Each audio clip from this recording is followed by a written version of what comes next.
नमस्कार दोस्तों, हमारी आज की इस कहानी के नाम है सालगिरह। पूरे घर में साज सज्जा का काम जोरों शोरों से चल रहा था। कल दिव्या और उनके पति आदित्य की शादी की 25वीं वर्षगांठ है। पूरे घर में उत्सव का माहौल था। घर के सभी कोने और चप्पे चप्पे को सुंदर और खुशबूदार फूलों से सजाया जा रहा था। पर दिव्या के मन का एक कोना आज भी वीरान पड़ा था। उसकी शादी की वर्षगांठ है, पर ससुराल में सबका रवैया बहुत ही उपेक्षापूर्ण था। चारों नंदों अपने परिवार के साथ 3-4 दिन पहले ही आ गई थी। बाकी रिश्तेदार धीरे धीरे आ रहे थे। हालांकि वो उस घर की अकेली बहू थी, पर उसको आयोजन की सारी तैयारियां, यहाँ तक कि आने वाले मेहमान को क्या उपहार देना है, क्या खाने की व्यवस्था होनी है, जैसे बातों से दूर ही रखा गया था। उसकी चारों नंदों भी अपनी माँ के कमरे में घुसकर खूब बातें का तड़का लगाने में लगी होती। अगर वो कभी उसके बीच पहुंच भी जाती तो उसके व्यवहार से ऐसा लगता मानो किसी ने उसके रंग में भंग डाल दिया हो। वैसे उसके लिए ये कोई नई बात नहीं थी। ये सब देखते सहन करते करते तो उसकी जिंदगी ही बीत गई थी। और घर में सभी कामों के लिए नौकर चाकर है। कई बार तो दिव्या को अपना महत्व उनसे भी कम लगता। इस तरह की उपेक्षा दिव्या के अंदर तो तोड़ जाती। पूरी दुनिया में कोई भी नहीं था जिससे वो अपने मन के जज्बात साझा कर पाती। पर शादी से पहले ही दिव्या का डायरी लिखने की आदत थी। वो तो उसकी हमराज और सखी थी। शादी के बाद भी दिव्या का उसने नाता नहीं छूटा था। जो जब भी समय मिलता अपने दिल पर लगे उपेक्षा के घाव को उसमें लिखकर मन हल्का कर लेती। आज भी घर में होने वाले बड़े आयोजन जिसका वो महत्वपूर्ण हिस्सा थी, पर उसके लिए फिर भी अनचाही थी। उससे बचने के लिए वो अपने कमरे में आ गई और ये सब बातें अपनी डायरी रूपी सखी के साथ बांटने के आदर पर थी। पर आज पता नहीं कहाँ छुपी थी, उसकी डायरी नहीं मिल रही थी। वो तो उसको बहुत संभाल कर रखती थी, इसलिए गायब होने का तो सवाल ही नहीं होता था। वो अभी अपनी डायरी रूपी सखी को ढूंढ ही रही थी कि उसकी निगाह अपनी शादी के एल्बम पर पड़ गई। एल्बम को देखने के ही उसका अपनी बीती जिंदगी का बहुत कुछ याद आ गया। 8 साल की थी जब उसके माता पिता और छोटा भाई एक दुर्घटना में चल बसे थे। वो तो संयुक्त परिवार था, इसलिए उसके सर की छत नहीं छीनी। पर माता पिता जैसा प्यार कोई कहाँ कर पाता। उसके पालन पोषण की जिम्मेदारी ताऊ जी और ताई जी पर आ गई। ताई जी फिर भी उससे सहानुभूति रखने थे, पर ताई जी की जबान अंगारे उगलती थी। वो तो घर में बूढ़ी दादी थी जो अकेले में स्नेह बरसाने में कमी न रखती थी, पर ताई जी की कड़वी जबान से आगे वो भी बेबस हो जाती थी। माता पिता के जाने के बाद उसका एडमिशन भी सरकारी स्कूल में करवा दिया गया। स्कूल के आने के बाद वो सारा दिन घर के कामों में लगी रहती। बचपन से तो जैसे खत्म ही हो गया था। वो नन्ही सी जान फिर भी अधेरों सा मुस्कान रखकर अपनी दुनिया में खुश रहती। कभी बहुत उपेक्षित भी होती तो डायरी में लिखकर अपने मन को हल्का कर लेती। शाम को दादी के साथ मंदिर में जाके अपनी मधुर आवाज से भजन गाने का भी उसका प्रतिदिन नियम था। ऐसे ही समय बीत रहा था। एक दिन मंदिर में आदित्य की दादी भी कुछ पूजा पाठ के बहाने पंडित जी से मिलने आई थी। जैसे उन्होंने दिव्या के मधुर आवाज में भजन सुनी वो मंत्रमुग्ध हो गई। उन्होंने पंडित जी से दिव्या के बारे में सब कुछ पता किया और उसके घर का पता लिया, और वो अगले ही दिन आदित्य का रिश्ता लेकर दिव्या के घर पहुंच गए। असल में आदित्य की पहली पत्नी शादी के 2 साल बाद ही डेंगू हो जाने के काफी इलाज करवाने के बाद भी चल बसी थी। उसके जाने के बाद आदित्य का 1 साल का बेटा अंश अकेला हो गया था, क्योंकि उसकी पत्नी मर गई थी। उन्हें अपने पोते के लिए ऐसी लड़की की तलाश थी जो संस्कारी हो और उनके परपोतों को सगी माँ का प्यार दे सके।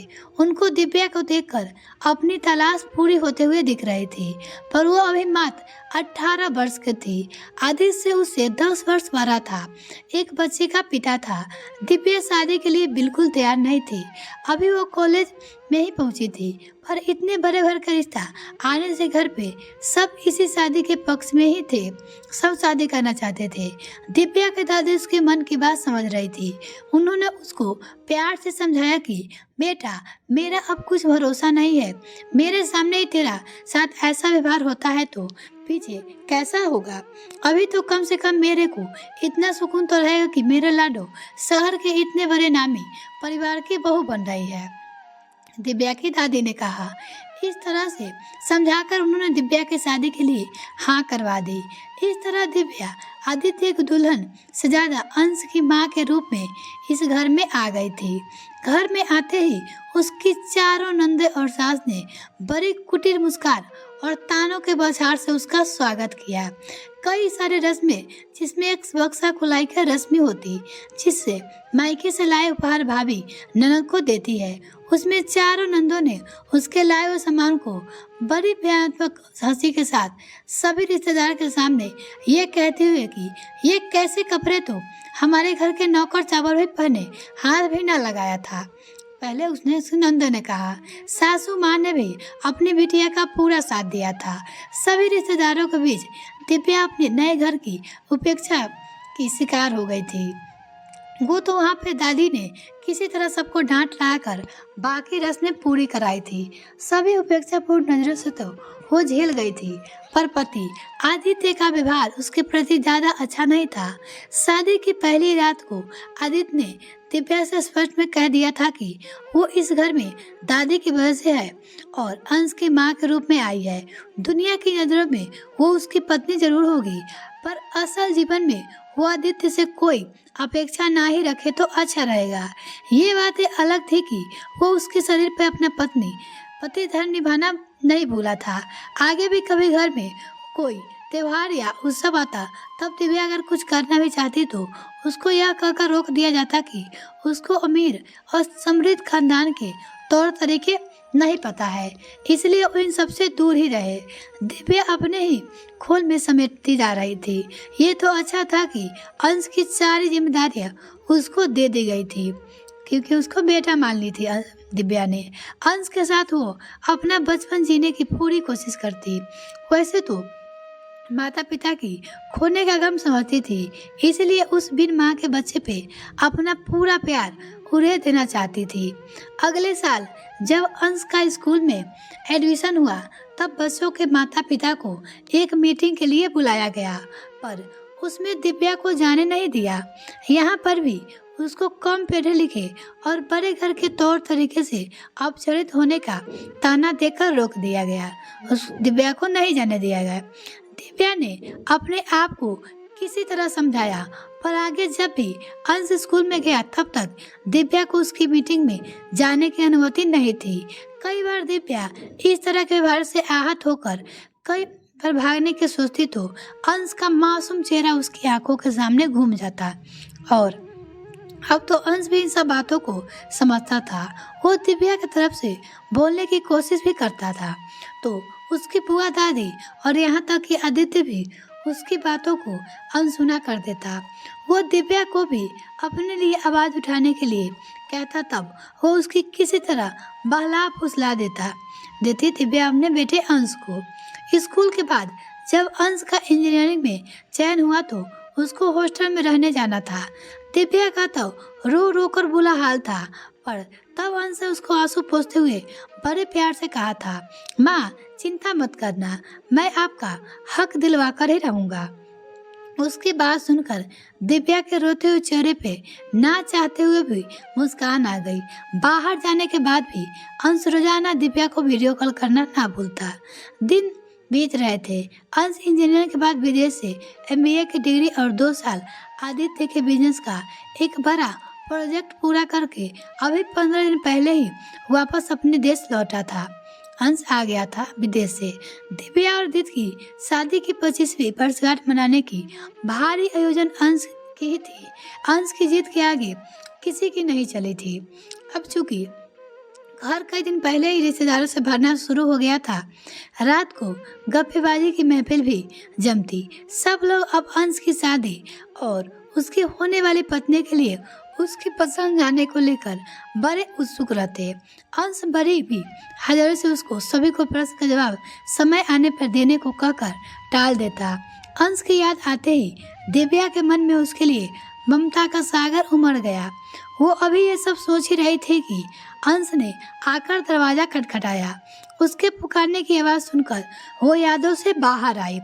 अंश के अंदर आते हुए दिव्या के हाथ में बहुत सुंदर सी साड़ी देते हुए बोला, माँ जल्दी से मेरे साथ चलो, मैंने आपको दुल्हन की तरह तैयार करने के लिए पार्लर बुकिंग की है।